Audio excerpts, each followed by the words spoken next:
नमस्कार। 4C supreme law partners के इस नए कानूनी एपिसोड में मैं advocate doctor Ajay Kumar Pandey Supreme Court of India लेकर हाजिर हूं एक नया मुकदमा। देखिए, हमारे मुकदमे जनरली इस वक्त चुनावी माहौल में चुनावी रंगों से रंगे होते हैं, अर्थात चुनाव के दरमियान जो कानून सबसे महत्वपूर्ण शक्ल अख्तियार कर लेता है, हम उनकी बात लगातार कर रहे हैं। आइए, उससे जुड़ा है और उससे भी बड़ा आप सब से दिल्ली में निवास कर रहे हर एक आम नागरिक से जुड़ा ये सवाल है और इसमें कानून ने क्या किया है, कानून क्या कहता है, हम उसकी बात कर रहे हैं। मतलब जिसका दूर दूर तक कानून से कोई लेना देना नहीं है, जो ऐसा समझते हैं उनके लिए भी यह वीडियो बड़े काम की वीडियो है। जी हाँ जनाब, यह वीडियो है जहां कोर्ट ने, दिल्ली हाई कोर्ट ने, आपको मालूम है इस वक्त देश में मॉडल कोड ऑफ कंडक्ट लगा है, तो दिल्ली हाई कोर्ट ने दिल्ली की जनता की भलाई के लिए मॉडल कोड ऑफ कंडक्ट को किनारे रख दिया। पहली बड़ी खबर दिल्ली की जनता के लिए, हर उस जनता के लिए, मर्द, औरत, बच्चे, बुजुर्ग, बीमार, स्वस्थ। दिल्ली की अदालत ने यह कहा, मॉडल कोड ऑफ कंडक्ट ठंडे बक्से में बंद कर दिया जाए अगर model code of conduct Delhi के जनता के जान से खिलवाड़ करता हुआ नजर आ रहा है। तो यह है कोर्ट का हथौड़ा कि जब कोर्ट अपने पे आता है और जनता की बात आती है तो सारे कानून को धत्ता बता देता है। अब आप कहेंगे वकील साहब, ऐसी कौन सी बात हो गई कि कोर्ट को मॉडल कोड ऑफ कंडक्ट को किनारे रखकर सरकार से 30 दिन के अंदर फैसला करने को कहा गया है? हाँ जी, सरकार से सिर्फ सरकार को 30 दिन मिले हैं। मैं बात करूंगा उस अहम फैसले की, उस बड़ी खबर की, लेकिन पहले आइए हम चलते हैं कि इस केस का बैकग्राउंड क्या था। जी हाँ, बैकग्राउंड जानना है तो आपको चलना पड़ेगा आज से 4 साल पीछे।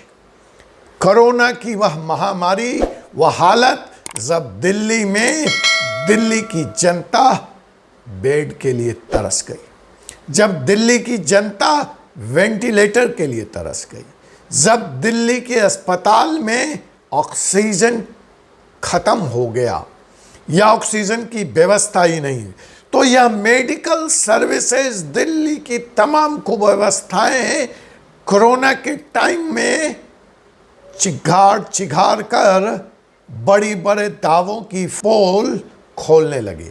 सरकारी पोल, हाँ जी, सरकारी दावे, जहां मोटी मोटी तनख्वाह लेकर कुर्सी पर बैठे हैं chief secretary, principal secretary health, chief secretary Delhi सरकार और दिल्ली की चुनी हुई सरकार।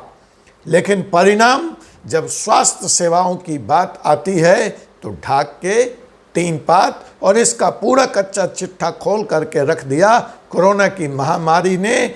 भला ऐसी स्थिति में कोर्ट कहाँ सोया रह सकता था, कानून कहाँ सोया रह सकता था, और दिल्ली उच्च न्यायालय ने सुओ मोटो एक PIL पब्लिक इंटरेस्ट लिटिगेशन लगाया और उस पर सुनवाई शुरू की। उस सुनवाई के आज भले लग गए 4 साल, लेकिन ऐसा लगता है सुखद परिणाम सामने आने वाले हैं और दिल्ली की जनता राहत की सांस लेने वाली है। और हम गा सकते हैं, बीतो रे भैया, दुख के दिन बीते और सुख के दिन आयो रे। तो आइए हम सब मिलकर गाते हैं अगर यह हो जाता है। कोर्ट भी सरकार की लाल फीताशाही को और सरकार की कार्यप्रणाली को जानती है, इसलिए कोर्ट ने सिर्फ 4 हफ्ते का सरकार को मोहलत दिया है और कहा है कि आप अपनी कंप्लायंस रिपोर्ट 4 सप्ताह के भीतर दाखिल करेंगे और अगली तारीख में 12 की लगाई है जब कोर्ट इन पूरे चीज़ों की समीक्षा करेगी। तो जी हाँ, इस PIL के तहत क्या फैसला आया है और उससे दिल्ली का भाग्य कैसे बदल जाएगा, दिल्ली स्विट्जरलैंड कैसे होता हुआ दिख रहा है, आइए हम इसकी चर्चा करते हैं। पॉजिटिव रहते हैं, सोचते हैं कि कोर्ट का यह डंडा शायद अंततः काम कर जाएगा।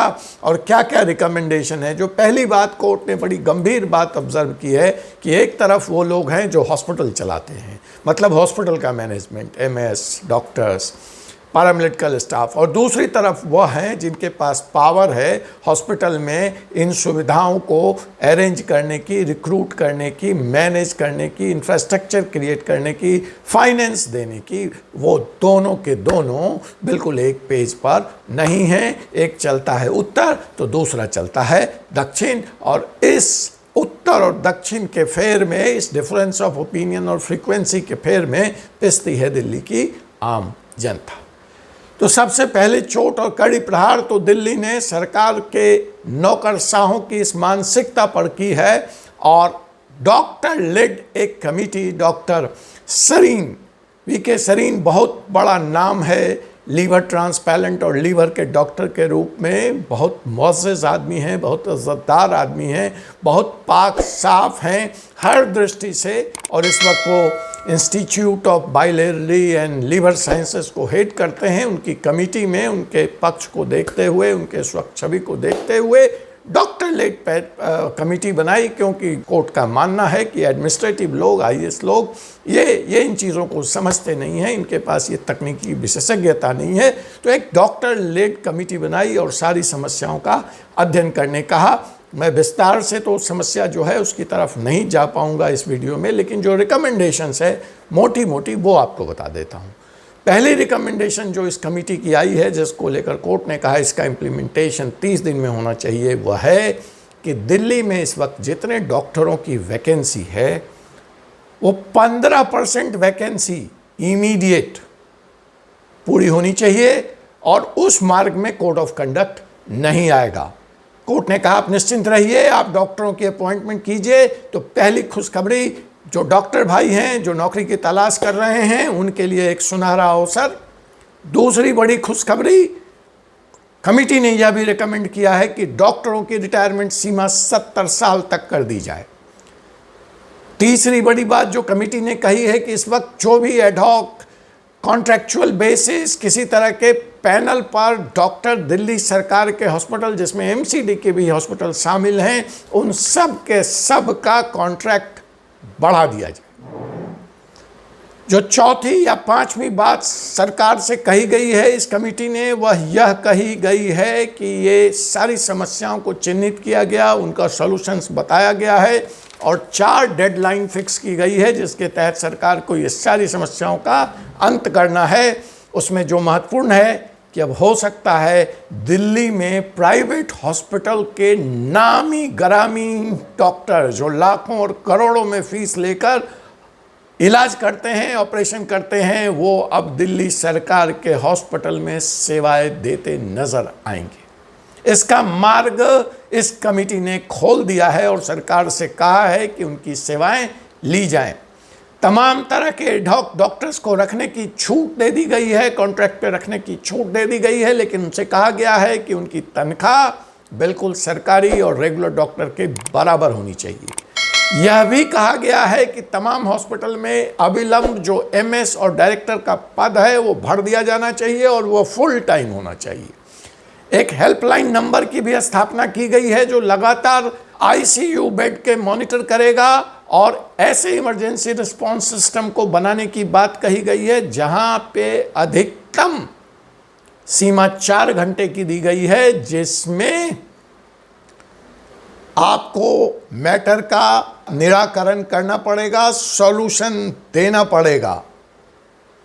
और तो और जो सबसे बड़ी बात है कि इमरजेंसी की अवस्था में दिल्ली की जनता किसी भी प्राइवेट हॉस्पिटल में जा सकती है, आधार कार्ड दिखाकर CGS रेट पर कैशलेस इलाज प्राप्त कर सकती है। रिकमेंडेशंस और भी हैं, और ये पूरे दिल्ली स्वास्थ्य सेवाओं को सुधारने के लिए, आमूलचूल परिवर्तन के लिए मात्र अधिकतम 2 साल का समय दिया गया है, लेकिन यह 2 साल भी आज से 2 साल नहीं है, इसको 4 भागों में बांटा दिया गया है। जो इमीडिएट मेजर्स लेने की बात है वो 30 दिन, जो शॉर्ट टर्म्स मेजर्स में काम करने की बात है उसकी समय सीमा 31 से 90 दिन है, अर्थात 3 महीने। अर्थात अगली डेट पे जब सुनवाई होगी तो इसमें से आधे से ज़्यादा रिकमेंडेशंस लागू कर दिए गए होंगे और ऐसी रिपोर्ट प्रिंसिपल सेक्रेटरी और हेल्थ सेक्रेटरी को दिल्ली हाई कोर्ट में दाखिल करनी है। उसके बाद जो इंटरमीडिएट है, मध्यम वर्गीय जो सुझाव हैं, उसके पालन की सीमा 91 डेज टू 365 डेज है और अंततः पूरा आमूल चूल परिवर्तन करने की अधिकतम सीमा 1 साल से 2 साल की दी गई है। तो देखना यह दिलचस्प होगा कि अगर यह रिकमेंडेशंस वास्तव में control room, 4 hours, ICU bed, consultants का एक हॉस्पिटल से दूसरे हॉस्पिटल में जाना, डॉक्टरों का प्राइवेट डॉक्टरों का भारी संख्या में इम्पैनलमेंट होना, ये अगर सारी रिकमेंडेशन मान ली गई तो दिल्ली वास्तव में दिल्ली हो जाएगी स्वास्थ्य सेवाओं के आधार के लिए, स्वास्थ्य सेवाओं के लिए, और पूरे देश में एक मॉडल प्रस्तुत होगा और फिर दिल्ली मॉडल की चर्चा होगी, न कि मोहल्ला क्लिनिक की। देखना है कोर्ट के इस कार्रवाई से, कोर्ट के इस हस्तक्षेप से दिल्ली की जनता को कितनी राहत मिलती है। तब तक के लिए, जब तक मैं दूसरा एपिसोड लेकर ना आ जाऊं, मुझे doctor Ajay Kumar Pandey, advocate Supreme Court of India को अनुमति दीजिए। आपसे पुनः मुलाकात होगी एक ऐसे ही एपिसोड में, एक ऐसे ही विषय के साथ। धन्यवाद। जय हिंद, जय भारत।